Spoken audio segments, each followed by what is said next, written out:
First come first serve. اور حرام تو نہ معلوم اور کون کون سے وہاں ہو رہے ہیں. سب سے بڑا حرام تو میں بعد میں بتاؤں گا جو وہاں ہو رہا ہے. وہ مسجد حرام اور بلد الحرام میں سب سے بڑا حرام جو ہو رہا ہے. اعوذ باللہ. یہ ہیں ڈاکٹر اسرار صاحب جو کہ اپنی عادت کے مطابق ضعیف روایات بھی کوٹ کرتے ہیں اور حرم کا نام لے کر لوگوں کے دلوں میں نفرتیں بھی پھیلاتے ہیں. اللہ رب العالمین علیہ من اللہ ما یستحق. یہ کیا کہتے ہیں؟ حضور کی حدیث ہے من اکل قراء ارض مکہ فقد اکل الربا. یہ کرائے حرم کے یا مکہ مکرمہ میں جو کرائے ہیں، دراصل ان کا موقف یہ ہے کہ مکے کی جتنی بھی جائیدادیں ہیں وہ وقف ہونی چاہیے، اور ان کا موقف یہ ہے، حالانکہ جمہور علماء کا، ان کے ملک کے علماء کا بھی جو صحیح فجر کی 2 سنتوں کے بعد سبحان اللہ و بحمدہ سبحان اللہ العظیم استغفر اللہ 100 مرتبہ پڑھنا ہمارے حضور صلی اللہ علیہ وسلم سے ثابت ہے یا نہیں؟ نحمدہ و نصلی علی رسولہ الکریم. اما میں عبدالاحد صاحب ویڈن ڈسٹرکٹ سنگرولی مدھیہ پردیش سے بول رہا ہوں. بہت شکریہ. آپ کا نور ٹی وی جدہ ہمیشہ دیکھتا ہوں. بہت شکریہ آپ کا. ہم شکر گزار ہیں آپ کے کہ آپ عزت افزائی کا بہت شکریہ. آپ دیکھتے ہیں، پسند کرتے ہیں.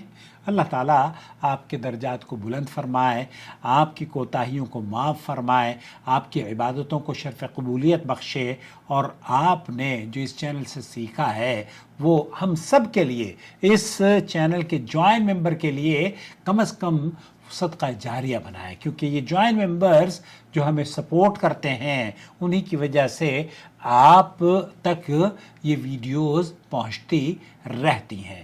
آپ کا سوال ہے کہ فجر کی سنتوں کے بعد سبحان اللہ و بحمدی سبحان اللہ العظیم استغفر اللہ 100 مرتبہ پڑھنے کا عمل نبی کریم صلی اللہ علیہ وسلم سے اس مخصوص ترتیب اور وقت کے ساتھ تو اللہ کے رسول صلی اللہ علیہ وسلم سے یہ ذکر ثابت نہیں ہے کہ سنتوں کے بعد کوئی خاص ذکر آپ علیہ السلام نے کیا ہو. البتہ ان اذکار کی فضیلت احادیث میں بالکل وارد آئی ہے.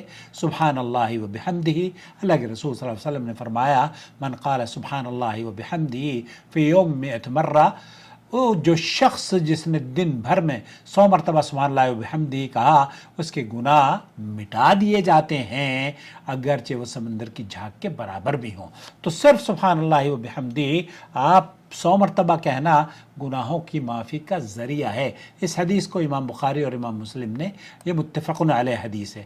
اسی طریقے سے سبحان اللہ العظیم یہ بھی نہایت ہی مبارک اور بابرکت تسبیح ہے. کلمتان خفیفتان علی اللسان ثقیلتان فی المیزان حبیبتان الی الرحمن سبحان اللہ و بحمدہ سبحان اللہ العظیم. 2 کلمے زبان پر ہلکے، میزان پر بھاری، اور رحمان کو محبوب ہیں. سبحان اللہ و بحمدہ سبحان اللہ العظیم، یہ بھی بخاری اور مسلم کی حدیث ہے. اسی طریقے سے نبی کریم صلی اللہ علیہ وسلم خود دن میں 70 سے زیادہ مرتبہ استغفار کیا کرتے تھے. اب عائشہ رضی اللہ تعالی عنہا روایت کرتی ہیں رسول اکرم صلی اللہ علیہ وسلم کثرت سے یہ دعا پڑھا کرتے تھے، سبحان اللہ و بحمدہ استغفر اللہ و اتوب الیہ. اس طرح کے جو الفاظ احادیث میں آئے ہیں انہیں آپ یاد کر لیجئے. البتہ فجر کی سنتوں کے بعد ان تینوں اذکار کو ملا کر 100 مرتبہ پڑھنے کی تخصیص کسی صحیح حدیث سے ثابت نہیں ہے. اگر کوئی شخص ان اذکار کو عمومی طور پر پڑھتا ہے فبیہا، تو یہ نیکی کا کام ہے، لیکن اسے فجر کی سنتوں کے بعد لازمی اور مقرر نہ سمجھے، اور انہیں فجر کی سنتوں کے ساتھ مربوط کر اگر کوئی کرتا ہے تو پھر دلیل کا مطالبہ کریں گے کہ اس سے پوچھا جائے گا کہ دلیل اگر ہے تو یہ مسنون عمل ہے، اگر دلیل نہیں ہے تو پھر خاص اس کو سنتوں سے جوڑنا یہ مناسب نہیں ہے۔ تو خلاصہ کلام یہ ہوا میرے عزیز، سبحان اللہ و بحمدہ، سبحان اللہ العظیم اور استغفر اللہ، یہ تینوں اذکار احادیث میں وارد ہیں۔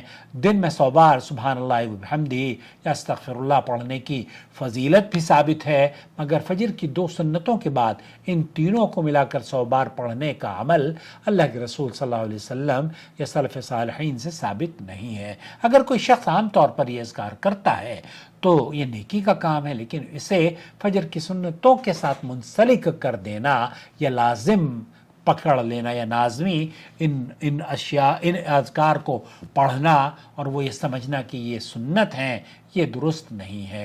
اللہ تعالی ہمیں سنت کی پیروی کی توفیق عطا فرمائے اور ہمیں بدعات سے بچا لے۔